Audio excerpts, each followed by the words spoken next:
السلام علیکم لسنرز، شروع کرتے ہیں آج کی سٹوریز اللہ کا بابرکت نام لے کر، جو انتہائی عالی رتبہ اور بہت جلیل القدر ہے۔ آئی ہوپ میرے سبھی لسنرز بالکل ٹھیک ہوں گے، اور شروع کرتے ہیں آج کی خوفناک کہانیاں۔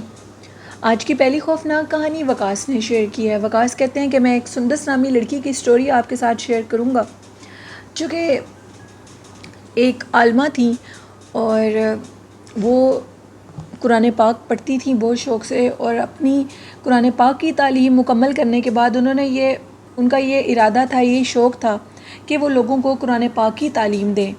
اسی وجہ سے انہوں نے یہ کام شروع کیا اور لوگوں کے گھروں میں جاتی تھیں اور بچوں کو قرآن پاک پڑھاتی تھیں۔ ان کا جو قرآن پاک پڑھانے کا طریقہ تھا وہ بہت مشہور ہو گیا، اور بچے بڑے اچھے طریقے سے ان کے پاس قرآن پاک پڑھا کرتے تھے۔ اسی طرح وہ جاتی تھیں اور پڑھا کر واپس آ جایا کرتی تھیں۔ ایک دفعہ ایک قاری صاحب تھے جن کو پتہ لگا کہ وہ بہت اچھی عالمہ ہیں اور بہت اچھے طریقے سے لوگوں کو گائیڈ کرتی ہیں، بچوں کو، اور ان کے بچوں کو قرآن پاک پڑھاتی ہیں۔ تو وہ قاری صاحب ان کے پاس آئے، کیونکہ وہ جن کے گھر پڑھانے کے لیے جاتی تھی وہ انہی کے ریلیٹیو تھے۔ وہ ان کے پاس آئے اور انہوں نے کہا کہ میں آپ کو اپنے مدرسے میں ایز اے ٹیچر رکھنا چاہتا ہوں، مجھے ایک فیمیل سٹاف کی ضرورت ہے اور آپ ان کی ہیڈ بنیں گی۔ انہوں نے ان کی ساری باتیں سنی اور آخر میں یہ معذرت کی کہ یہ بہت نیکی کا کام ہے، لیکن فی الحال میرے پاس ابھی ٹائم نہیں ہے، کیونکہ میرے پاس اور بہت زیادہ بچے ہیں جن کو میں پڑھاتی ہوں، تو میں ابھی آپ کے مدرسے میں ٹائم نہیں دے سکتی۔ بہت معذرت کے بعد وہ وہاں سے چلی گئیں۔ خیر، وہ جو قاری صاحب تھے انہوں نے ان کے گھر والوں سے رابطہ کیا اور کہا کہ آپ اپنی بیٹی کو منائیں، کیونکہ یہ بہت اچھا قرآن پاک پڑھاتی ہیں اور ہم یہ چاہتے ہیں کہ یہ ہمارے مدرسے میں آئے۔ ان کی بیٹی کسی طریقے سے اپنے والدین کی بات مان گئیں اور ان کے مدرسے میں پڑھانے کے لیے چلی گئیں۔ ادھر پڑھانے لگ گئیں، وقت گزرتا گیا۔ ایک دن مدرسے میں چھٹی ہو گئی تھی اور سب بچیاں گھر جا چکی تھیں۔ سندس نے یہ سوچا کہ میں جو قاری صاحب ہیں ان کو سارے مدرسے کی جو چابیاں تھیں وہ سندس کے پاس ہی ہوتی تھیں، اور وہ قاری صاحب کو وہ چابیاں دینے کے لیے گئیں، تو اس دن قاری صاحب کا بھی آفس بند تھا۔ سندس نے سوچا کہ آج شاید کیز میں ہی ساتھ لے جاؤں گی۔ ابھی وہ بڑے ہال کی طرف ہی جا رہی تھیں تو وہ دیکھتی ہیں کہ دو برقع پوش عورتیں آئی ہیں اور وہ ہال کے اندر انٹر ہوئی ہیں، اور ادھر ایک سائڈ پر نماز پڑھنے کی جگہ، وہاں بیٹھ کر انہوں نے عبادت شروع کر دی ہے۔ وہ کافی حیران ہوئی اور ان سے بات چیت کرنا چاہتی تھی، کیونکہ وہ مدرسہ بند کرنے کا ٹائم تھا۔ انہوں نے ان سے بات کیے بنا وہ دوسرے سٹاف کی طرف گئیں، جو کہ اس دن بدقسمتی سے وہ بھی لوگ ادھر نہیں تھے۔ اب وہ کافی حیران تھیں اور وہ عبادت میں مشغول تھی، دو عورتیں، ان کو وہ کیسے منع کرتی۔ وہ ان کے قریب گئیں اور جیسے ہی ان کے قریب گئیں تو ان کو بلانے لگیں، لیکن وہ ان کی کسی بات کا کوئی جواب نہیں دے رہی تھیں اور ان کی ہائٹ لمبی ہوتی جا رہی تھی۔ سندس کافی ڈر گئیں اور جلدی سے ہال کے دروازے سے باہر نکلیں اور مین گیٹ کو لاک لگا کر چلی گئیں، اور وہ سیدھا قاری صاحب کے گھر گئیں۔ وہ کافی گھبرائی ہوئی تھیں۔ قاری صاحب نے کہا کہ تمہیں گھبرانے کی ضرورت نہیں ہے، وہ میرے ہی ادھر آتے ہیں جنات جو کہ میرے پاس پڑھتے ہیں، ان کا پورا قبیلہ میرے پاس پڑھنے کے لیے آتا ہے۔ اکثر وہ تب آیا کرتے ہیں میرے پاس جب سب بچے چلے جاتے ہیں۔ آج مجھے ایک ضروری کام تھا جس کی وجہ سے میں جلدی گھر آ گیا تھا، اور انہوں نے میرے پاس آ کر قرآن پاک پڑھنا ہوتا ہے۔ اگر آئندہ سے ان کو دیکھو اور وہ جس حلیے میں تمہیں نظر آئے ہیں ان سے بالکل بات چیت مت کرنا، لیکن وہ تمہیں کوئی نقصان نہیں پہنچائیں گے، ہاں لیکن ضرور تمہاری مدد کریں گے۔ سندس کہتی ہیں کہ کافی دن گزر گئے، میں تھوڑا ڈری بھی ہوئی تھی۔ کچھ دن بعد میں نے دوبارہ ان کو دیکھا، اور اس دن میرا ایک کام تھا جو کہ کافی رکا ہوا تھا۔ وہ بھی بزرگ جن تھے، اور میں نے ان کو دیکھا، میں نے ان سے بات چیت کرنے کی کوشش نہیں کی، اور مکمل طور پر خاموشی اختیار کر کے ان کو تنگ کیے بنا، کوئی سوال کیے بنا وہاں سے نکل آئی، اور واپس آئی تو میرا وہ الجھا ہوا رکا ہوا کام ہو چکا تھا، کیونکہ وہ جنات مدد بھی کرتے تھے۔ یہ کہانی تھی سندس کی جو کہ وقاص نے شیئر کی۔ بہت شکریہ وقاص۔ بڑھتے ہیں آج کی دوسری خوفناک کہانی کی طرف۔ آج کی یہ سٹوری میرے ساتھ دھامی نے شیئر کی ہے، جو کہ انڈیا دھرم پور کے رہنے والے ہیں۔ دھامی کہتے ہیں کہ یہ میری ہی زندگی کا ایک سچا خوفناک واقعہ ہے جو میں آپ کے ساتھ شیئر کرنا چاہتا ہوں۔ میں بھی انہی لوگوں میں شامل ہوں جو کہ جنات کے وجود کو مانتے نہیں تھے۔ وہ کہتے تھے کہ یہ ساری مذاق اور تصوراتی کہانیاں ہیں، ان کا کوئی حقیقت سے واسطہ نہیں ہے، جبکہ جنات اور بھی جو بھی مخلوقات اس دنیا میں انسانوں کے علاوہ ہیں وہ واقعی ہی اس دنیا میں ایگزسٹنس رکھتی ہیں۔ آج سے 5 سال پہلے کی بات ہے، اس سال بہت شدید ٹھنڈ تھی، اتنی شدید دھند پڑتی تھی کہ 10 قدم پر ہی راستہ سفید ہو جاتا تھا۔ ہم سارے دوستوں نے پلان بنایا کہ آج ہم سنیما گھر میں مووی دیکھنے کے لیے جائیں گے۔ رات کی شفٹ تھی اور 12 بجے ہم لوگوں نے فلم دیکھ کر فری ہونا تھا۔ ہم 5 دوست تھے جو کہ سنیما میں مووی دیکھنے کے لیے گئے۔ میں دھرم پور ہی شہر کا رہنے والا ہوں۔ میرے چاروں دوست میرے ساتھ تھے، ان میں ایک مسلمان بھی تھا جس کا نیم عامر تھا۔ ہم لوگ 12 بجے جب مووی دیکھ کر باہر نکلے تو دھند اس قدر تیز تھی کہ کچھ نظر نہیں آ رہا تھا اور سردی بھی بہت شدید تھی۔ ہم لوگ بہت حیران تھے کہ اب ہم لوگ گھر کیسے جائیں گے۔ ایک دوست کہنے لگا کیوں نہ ادھر ہی سنیما میں بیٹھ جاتے ہیں۔ ہم نے کہا سنیما میں بیٹھنا کوئی حل نہیں ہے، گھر والے پریشان ہو جائیں گے، ہمیں گھر جانا چاہیے۔ ہم سارے دوستوں نے اپنی اپنی بائک سٹارٹ کی اور چلنا شروع کر دیا۔ بہت سلو چل رہے تھے، بالکل روڈ خالی لگ رہا تھا، کوئی گاڑی کوئی بائک پاس سے نہیں گزر رہا تھا۔ ہم سارے دوست کافی حیران اور ٹھنڈ میں بہت زیادہ پریشان تھے اور بائک چلائی نہیں جا رہی تھی۔ ایک دوست کہنے لگا جو کہ مسلمان لڑکا تھا عامر، وہ میرا دوست مجھے کہنے لگا کہ ہم لوگ ریس لگاتے ہیں کیونکہ روڈ تو بالکل خالی ہے، اس بہانے ہم لوگ جلدی چلے جائیں گے۔ ہمارا جو گھر تھا وہ آدھے پونے گھنٹے کی مسافت پہ تھا۔ ہم سارے دوست ایک ہی محلے کے رہنے والے تھے۔ میں نے اپنے دوستوں سے کہا کہ میرے ہاتھ میں گلوز بھی نہیں ہیں اور مجھ سے بائک نہیں چلائی جا رہی، اس وجہ سے تم لوگ ریس مت لگاؤ، مجھ سے ریس نہیں لگائی جائے گی۔ تو ایک دوست مذاق اڑا کر یہ کہنے لگا کہ شاید تم ڈر چکے ہو۔ میں نے کہا نہیں، میں ڈرا نہیں ہوں، چلو ہم ریس لگا لیتے ہیں۔ میرے دیکھتے دیکھتے میرے سارے دوستوں نے بائک کو فل سپیڈ دی اور وہ آگے کی طرف چلے گئے۔ اس ٹائم میرے جسم میں سردی کی اتنی شدید لہر تھی کہ مجھ سے بائک بھی نہیں چلایا جا رہا تھا اور میرے سارے دوست جا چکے تھے۔ میں بالکل آہستہ آہستہ سنسان خالی روڈ پر بائک چلا رہا تھا۔ تقریباً 5 سے 10 منٹ کے بعد میرے قریب سے ایک گاڑی گزری، پھر ایک بائک گزرا۔ کچھ میرے دل کو حوصلہ ہوا، بالکل سناٹا تھا۔ آدھے پونے گھنٹے کی ڈرائیو پہ ابھی میرا گھر تھا، جس کی وجہ سے میں نے یہ سوچا کہ کیوں نہ میں شارٹ کٹ کوئی راستہ لے لوں۔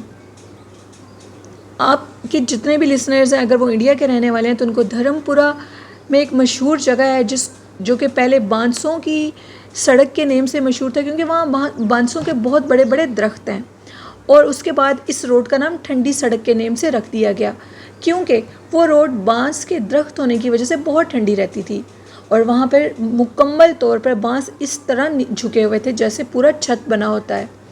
وہ روڈ گرمیوں کے دنوں میں بھی بہت ٹھنڈی رہتی تھی، سردی میں تو آپ اس کی شدت پوچھ ہی نہیں سکتے۔ لیکن ایک بات مشہور تھی کہ ٹھنڈی سڑک کے اوپر بہت سے لوگوں کے ساتھ بہت سے واقعات پیش آئے ہیں جن کو میں اکثر سن کے مذاق بنا کر اڑا دیا کرتا تھا۔ اب میں ٹھنڈی سڑک کے بالکل قریب آ چکا تھا۔ میری سردی سے بری حالت تھی، روڈ بالکل بانس کے ساتھ کور تھا، دھند شدید تھی۔ میں نے موٹر سائیکل اور سلو کر دیا تاکہ کوئی اور بھی شارٹ کٹ راستے سے گزر رہا ہو تو ایکسیڈنٹ نہ ہو۔ میں گزرتا ہوا جا رہا تھا، چلتے چلتے میری بائک اچانک سے ہوا کے رخ سے یا جس طرح سڑک کے دائیں طرف ہونے لگی تو اچانک سے میں کیا دیکھتا ہوں کہ ایک عورت کھڑی ہے، ایک لڑکی جو کہ بالکل سفید لباس میں ہے۔ پہلے تو وہ مجھے میرا وہم لگا کیونکہ اس دن اس قدر دھند تھی، ایسے لگتا تھا کہ آسمان سے سفید رنگ کے بادل نیچے گر رہے ہوں۔ میں نے دوبارہ موٹر سائیکل کی لائٹ ڈالی تو وہاں پر ایک سفید لباس میں لڑکی کھڑی تھی جو کہ پورے زیورات سے سجی ہوئی تھی۔ وہ ایک جوان لڑکی تھی، اس کے کالے گھنگرالے کھلے ہوئے بال تھے۔ اس کو دیکھ کر میں بہت حیران ہوا۔ رات کے 1 بجے کون لڑکی ادھر کھڑی ہو سکتی ہے؟ شاید کوئی چور نہ ہو، کوئی چور وغیرہ پیچھے نہ بیٹھے ہوں جو کہ مجھے پھنسا لے گی اور مجھے لوٹ لے گی۔ پھر سوچا کہ کہیں کوئی اور کیس نہ ہو، کوئی اور عورت نہ ہو، مجھے جلدی جانا چاہیے۔ لیکن اچانک سے میرے دل میں پھر ایک بات آئی کہ شاید کوئی مدد میں ہے، کسی کو مدد چاہیے ہو تو مجھے اس کی مدد کرنی چاہیے۔ دھامی کہتے ہیں کہ میں نے اپنے بائک کو تھوڑا سا روکا لیکن بائک سٹارٹ تھی۔ میں نے اس عورت کے ساتھ مخاطب ہونے کی کوشش کی جس سے میں 10 سے 15 قدم دور تھا۔ میں نے کہا کون ہو تم؟ اس نے میری کسی بات کا کوئی جواب نہیں دیا۔ میں نے دوسری دفعہ پوچھا تو کوئی جواب نہیں آیا۔ تیسری دفعہ میں نے کہا اگر تم جواب نہیں دو گی تو میں چلا جاؤں گا، پھر اکیلی سڑک پہ کھڑی رہنا۔ تبھی اس نے رونا شروع کر دیا، وہ زور زور سے رونے لگی۔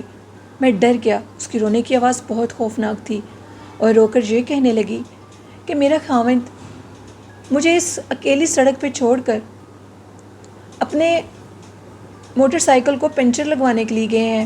ہم لوگ شادی سے واپس آ رہے تھے، ہمارا موٹر سائیکل راستے میں خراب ہو گیا۔ میں کب سے ان کا انتظار کر رہی ہوں، وہ ابھی تک واپس نہیں آئے۔ میں نے کہا اگر میں تمہاری کوئی مدد کر سکتا ہوں تو میرے ساتھ چلو، کیونکہ میں بھی دھرم پورہ کے محلے میں ہی جا رہا ہوں، جو کہ دھرم پورہ کے نیم سے ہی مشہور ہے۔ میں نے اس سے پوچھا کہ تم کدھر جاؤ گی؟ اس نے کہا میرے خاوند بھی ادھر دھرم پورہ کے قریب جو پیٹرول پمپ ہے ادھر قریب میں جو شاپس بنی ہیں ادھر سے ہی اپنے موٹر سائیکل کو پنچر لگوانے کے لیے گئے ہوئے ہیں۔ میں نے کہا اگر تم برا نہ مناؤ تو میرے ساتھ بیٹھ جاؤ۔ میں دل میں بہت خوش تھا کہ اتنی خوبصورت لڑکی میرے ساتھ بیٹھ رہی ہے۔ وہ میرے پیچھے آ کر بیٹھ گئی۔ میں نے کہا تمہیں گھبرانے کی کوئی ضرورت نہیں ہے۔ اب وہ لڑکی بالکل خاموش تھی، ابھی خاموشی سے موٹر سائیکل چلا رہا تھا۔ میں نے جان کر موٹر سائیکل آہستہ چلانا شروع کر دیا کہ اتنی خوبصورت لڑکی میرے پیچھے بیٹھی ہے۔ ابھی 5 منٹ گزرے تھے تو میں نے اس لڑکی سے کہا کہ تمہارا نام کیا ہے؟ میں اس سے دوستی کرنا چاہتا تھا۔ وہ انتہائی حسین لڑکی تھی۔ وہ میری کسی بات کا کوئی جواب نہیں دے رہی تھی۔ مجھے بھی کافی شرمندگی محسوس ہوئی اور میں خاموش ہو گیا۔ کچھ دیر اور آگے گزری تو میں نے اس سے پوچھا بتاؤ تمہارا نام کیا ہے؟ اب مجھے غصہ آ رہا تھا کیونکہ مجھے لگ رہا تھا کہ اس کو اپنے حسن کا کافی گھمنڈ ہے۔ وہ میری کسی بات کا کوئی جواب نہیں دے رہی تھی۔ میں نے کہا مجھے اپنا نام تو بتاؤ، چلو یہی بتا دو کہ دھرم پورہ میں کس جگہ پر رہتی ہو۔ اب اچانک سے مجھے یہ محسوس ہوا کہ میرے کندھے کے اوپر کسی نے ہاتھ رکھا ہے۔ میں نے جب اس ہاتھ کے اوپر نظر ڈالی تو وہ انتہائی بدصورت لمبے ناخنوں والا ہاتھ تھا۔ میرا موٹر سائیکل خود بخود آہستہ ہونے لگا، حتیٰ کہ میں نے موٹر سائیکل کو فل سپیڈ میں رکھا ہوا تھا۔ اچانک سے میرے کان کے اندر کسی نے خوفناک اونچے اونچے سانس لینے شروع کر دیے۔ اب میری جسم کے اندر ڈر کی ایک خوفناک لہر دوڑ رہی تھی اور میں اس قدر خوف زدہ تھا کہ میں آپ سے بیان نہیں کر سکتا۔ اچانک سے وہ لڑکی بولی، خوفناک آواز میں یہ کہنے لگی کہ چپ چاپ موٹر سائیکل چلاؤ ورنہ جان سے مار دیے جاؤ گے۔ میرے موٹر سائیکل کا صرف ایک ویل چل رہا تھا اور ایک ویل مسلسل سپیڈ کی وجہ سے رکا ہوا تھا۔ میں نے پیچھے سے پلٹ کے دیکھا تو کالی شکل کی خوفناک عورت جو کہ موٹر سائیکل پر بیٹھی تھی اور اس کی سفید آنکھیں اندھیرے میں چمک رہی تھیں، اس نے قریب ایک درخت کو زور سے پکڑا ہوا تھا جس کی وجہ سے موٹر سائیکل چل نہیں پا رہا تھا۔ میں نے اسی ٹائم من ہی من میں، جو کہ وہ کہتے ہیں کہ انہوں نے اپنے بھگوان کا نام لیا، اور بھگوان کا نام لیتے ہوئے ان کے جو بھگوان تھے انہوں نے کہا کہ انہوں نے اس چیز کو موٹر سائیکل سے نیچے دھکا دے دیا۔ اب دھکا دینے کے بعد ان کا جو موٹر سائیکل تھا وہ کہتے ہیں کہ وہ سپیڈ سے چلنے لگا اور چلتے چلتے 10 منٹ کے اندر میں اپنے دھرم پورہ روڈ پہ چلا گیا، جبکہ اس عورت کے ساتھ مجھے 1 سے 1.5 گھنٹہ ہو گیا تھا، جس کی وجہ سے روڈ ختم ہی نہیں ہو رہا تھا۔ میں بہت زیادہ ڈرا ہوا تھا۔ مجھے صرف اتنا یاد ہے کہ میں اپنے گھر گیا تو مجھے شدید بخار تھا۔ اس کے بعد میں کتنے دن بے ہوش رہا، مجھے کچھ ہوش نہیں ہے۔ ہوش آنے کے بعد مجھے اتنا پتہ تھا کہ میرے گھر والوں نے مجھ سے کہا کہ تمہاری بہت بری حالت تھی، اتنی شدید ٹھنڈ میں تمہارا جسم آگ کی طرح تپ رہا تھا اور تمہارے پسینے نکل رہے تھے۔ میں نے اپنے گھر والوں کو سارا واقعہ بتایا۔ میرے ساتھ ایسا واقعہ پیش آیا ہے۔ انہوں نے کہا تم نے بہت غلط کیا ہے۔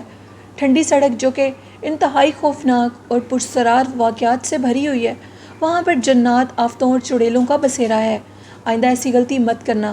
حتیٰ کہ دن کے ٹائم بھی ادھر سے کوئی نہیں گزرتا۔ 7 بجے کے بعد وہ روڈ بالکل سنسان ہو جاتی ہے کیونکہ وہاں پر مختلف واقعات پیش آتے ہیں۔ دھامی کہتے ہیں کہ یہ میری زندگی کا ایک سچا خوفناک واقعہ تھا جو کہ 4-5 سال پہلے پیش آیا۔ میں ان سبھی لسنرز کو یہ کہنا چاہتا ہوں کہ جو جنات کو مذاق سمجھتے ہیں، ان کہانیوں کو جھوٹ سمجھتے ہیں، تو وہ بہت غلط کرتے ہیں۔ جو جھوٹ سمجھتے ہیں ان کے ساتھ زندگی میں ضرور ایسا واقعہ پیش آتا ہے جو کہ ان کی جھوٹ سمجھنے کی عادت کی وجہ سے اکثر ان کی جان بھی لے سکتا ہے، جیسے میرے ساتھ ہوا۔ میں نے اس لڑکی کو اپنے موٹر سائیکل پر بٹھا لیا۔ تو بہت شکریہ دھامی اپنی سٹوری شیئر کرنے کے لیے۔ یہ تھی آج کی خوفناک کہانی ہے۔ لسنرز کیسی لگیں آپ کو؟ اپنا فیڈ بیک ضرور دیجیے گا، اور آپ بھی اپنی خوفناک کہانیاں شیئر کر سکتے ہیں ڈسکرپشن باکس میں میرے ای میل آئی ڈی اور فیس بک آئی ڈی پر، اور کمنٹ باکس میں بھی۔ اور آخر میں یہ کہنا چاہوں گی، والدین جیسی خوبصورت نعمت کی قدر کریں، ان سے محبت کریں، پیار کریں، ان کی دعائیں سمیٹیں اور سب بزرگوں سے بہت محبت کریں۔ قرآن پاک، نماز اور درود شریف کو زندگی کا حصہ بنائیں تو ایک دن ضرور آپ کامیاب ہوں گے۔ ہمیشہ باوضو رہیں، اللہ پاک کا ذکر کرتے رہیں اور اللہ کے نبی حضرت محمد صلی اللہ علیہ وسلم پر درود و سلام بھیجتے رہا کریں۔ اسی کے ساتھ اپنی ہوسٹ نیلم یاسین کو اجازت دیجیے، دعاؤں میں یاد رکھیے گا۔ اللہ حافظ، اللہ نگہبان۔